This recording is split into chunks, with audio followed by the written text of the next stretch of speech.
السلام علیکم دوستوں، مسند احمد اور مسند ابی یعلا میں حضرت انس رضی اللہ تعالی عنہ سے روایت ہے کہ حضور نبی کریم صلی اللہ علیہ وآلہ وسلم نے ارشاد فرمایا کہ بچہ جب تک بالغ نہیں ہو جاتا اس کے نیک اعمال اس کے والدین کے حساب میں لکھ دیے جاتے ہیں، اور اگر وہ کوئی برائی کرتا ہے تو وہ کسی کے بھی کھاتے میں نہیں لکھی جاتی۔ پھر جب وہ بالغ ہو جاتا ہے تو اس کے لیے حساب کا قلم جاری کر دیا جاتا ہے، اور دو فرشتے جو اس کے ساتھ ہوتے ہیں انہیں حکم دیا جاتا ہے کہ اس کی حفاظت کریں اور اس کو تقویت پہنچائے۔ اور پھر جب وہ حالت اسلام میں 40 سال کی عمر کو پہنچ جاتا ہے تو اللہ تبارک و تعالی اس کو 3 قسم کی بیماریوں سے محفوظ فرما دیتے ہیں۔ پہلے نمبر پر جنون یعنی کہ پاگل پن،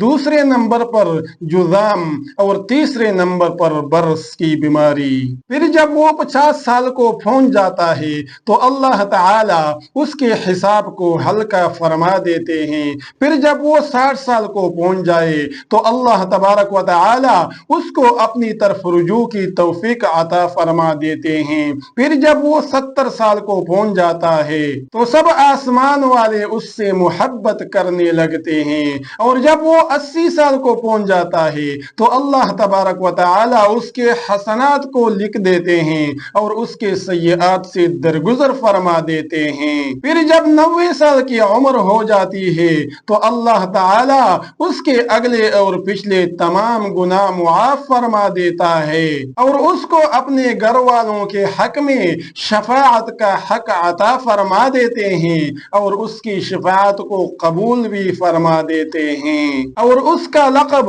امین اللہ اور اسیر اللہ فی الارض ہو جاتا ہے، یعنی کہ زمین میں اللہ کا معتمد اور اللہ کا قیدی۔ کیونکہ عمر کے اس پڑاؤ میں پہنچ کر انسان کی قوت ختم ہو جاتی ہے اور دنیا کی ساری چیزیں اس کے لیے بے لذت ہو جاتی ہے، اور دنیا میں اس کی زندگی ایک قیدی کی طرح رہ جاتی ہے۔ اور جب وہ ارذل عمر میں پہنچ جاتا ہے تو اللہ تبارک و تعالی اس کے وہ تمام نیک اعمال لکھتے رہتے ہیں، اس کے تمام وہ نیک اعمال